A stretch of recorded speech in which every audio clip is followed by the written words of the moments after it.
ও সুপ্রিয়া, কি রান্না করেছো? আজকে অনেক কিছু করেছি পূজা দিয়ে। কি কি করেছো একটু বলো না গো প্লিজ। এই দেখো, রাইস মানে ভাত, হুম। এই যে ল্যাটা মাছ দিয়ে, ডাটা দিয়ে, কাঁচা কলা দিয়ে ঝোল। হ্যাঁ।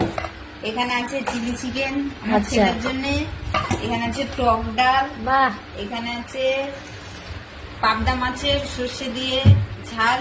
আচ্ছা। আর এখানে আমের চাটনি। এখানে মাছের ঝুড়ি ভাজা। বাহ। আর এখানে আছে মাছের ঝাল।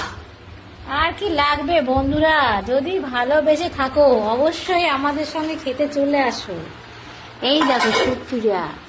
হ্যাঁ বন্ধুরা, খাবার রেডি।